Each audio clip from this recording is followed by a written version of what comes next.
So I'm sitting here, it's the day that Diablo 3 is out, and I really, really, really want to play it.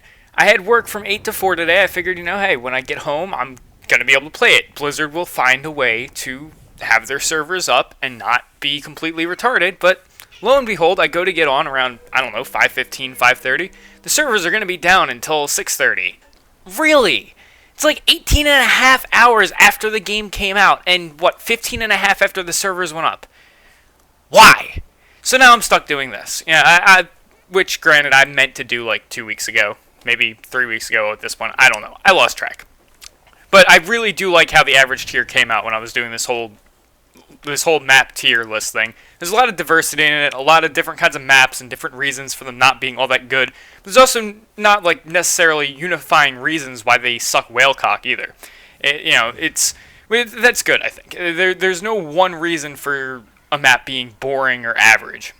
The only common theme, I guess, is that a lot of the maps are remakes, which I think have been pretty bad ideas for the most part with Gears. I mean, the three games are so vastly different that you can't really just grab a map that might have been good in its first game and say, yeah, that'll be great in the next games too, at least without tweaking it a shit ton like Jacinto in Gears 3.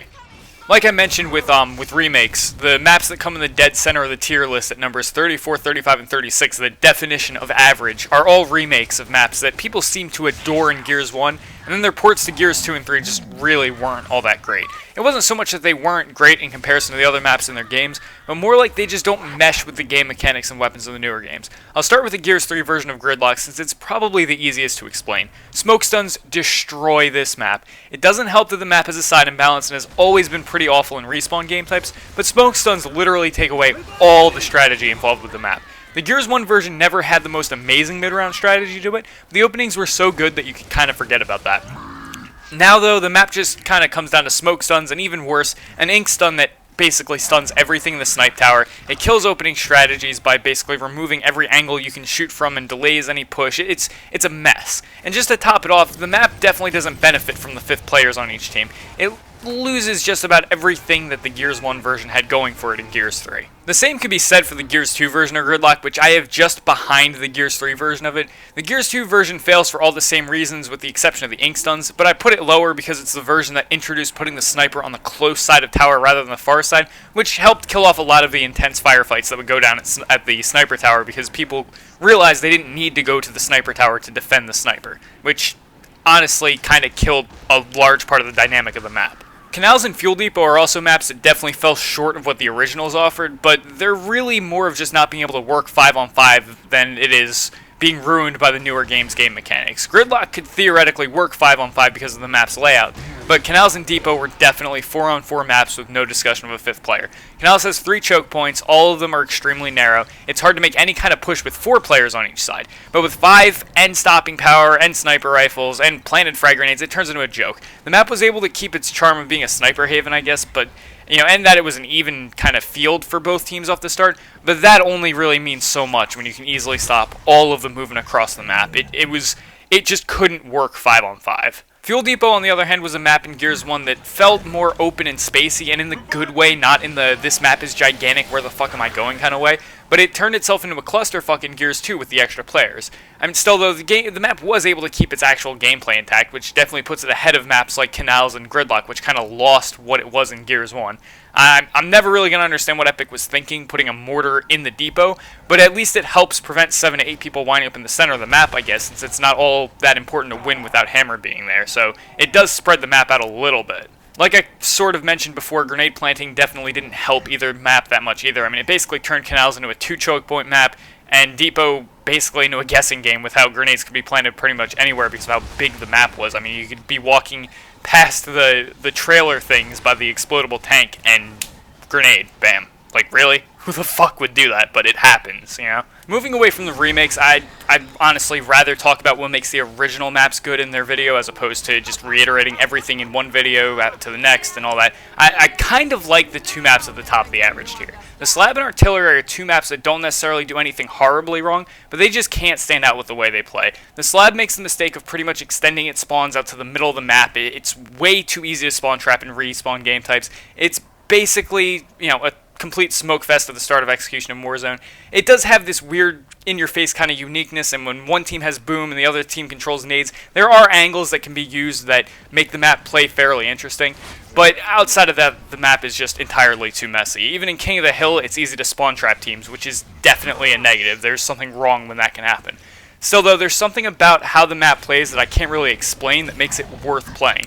As long as an entire team doesn't wind up dead all at the same time, at least, because then you're completely fucked. It's too easy to contain a team when they're all dead.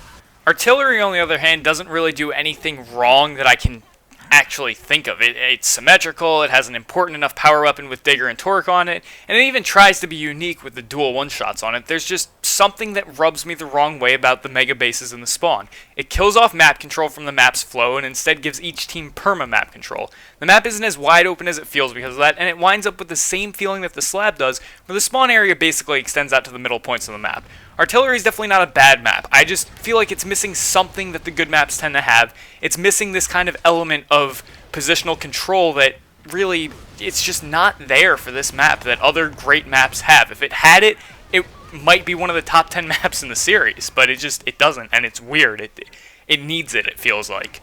I actually feel pretty similarly about Sanctuary on Gears 2. The spawns basically extend to the midpoint of the map in all three sections, and it turns into this really predictable map. I have it lower than the other two because it does have a side imbalance, but other than that, it's really hard to find a blatant fault with the map. It just, for some reason, it fails to play well. Everything gets streamlined so hard to the three center points on the map, and there's really just nowhere to develop any teamwork from. Sure, you can angle people out from the top areas to the bottom areas, but you're basically throwing yourself out there to get killed if you try that.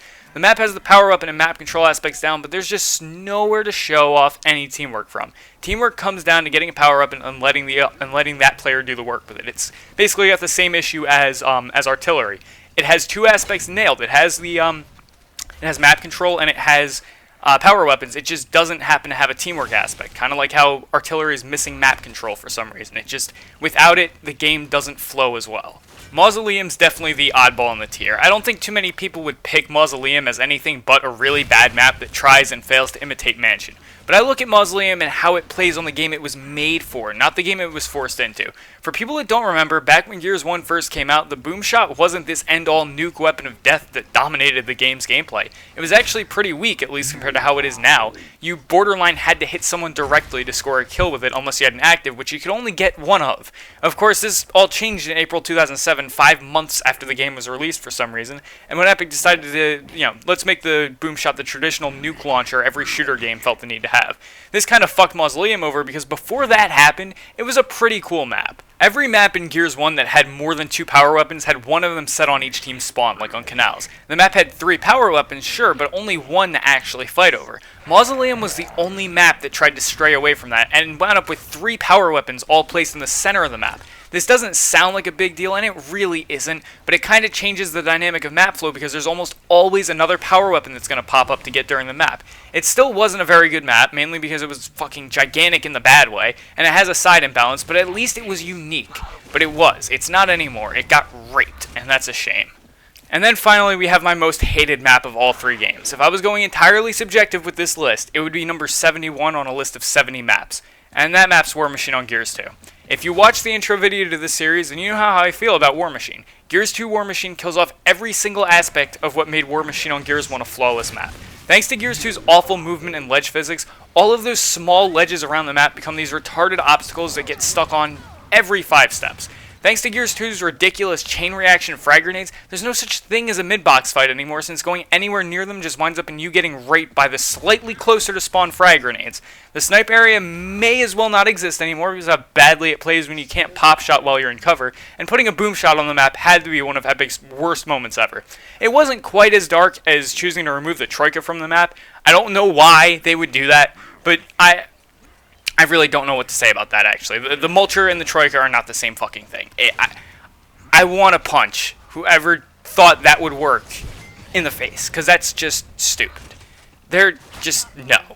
Please don't ever do that again. But all the hatred out of the way, War Machine still at least retains the basic qualities that make a map good. The teamwork crossing angles are still there, the map control still definitely existed, and the power weapons were definitely worth fighting for, arguably more so than last time. The problem is that all of those small changes to the gameplay mechanics are for the worse without question regarding a map like War Machine. And whether the map is actually good or not doesn't really matter because it's basically just ruined potential when you look at how great Gears 1 War Machine was. You can say the same about a lot of maps that were remade, but War Machine's remake was just so bad in comparison to the original that it's kind of depressing. The fact that I can still bring myself to call it an average map, despite all of the flaws that I think it has, shows how great of a foundation War Machine really had. All in all, the average maps are what you would expect from every connotation of the word average. You have the decent maps that showed promise, you have the mediocre maps that just missed something, and you have the passable maps that just aren't all that well suited for the game they're in as they probably could be. I definitely think the average maps in the Gears series could have been a lot worse than they were. After all, I don't exactly want to bash my head into a wall when Gridlock gets voted over an obviously better map like Old Town, and getting a map like Artillery in the map cycle never makes me think of quitting before the match starts. Given how bad some of the maps in the game are, that's definitely a huge relief to have.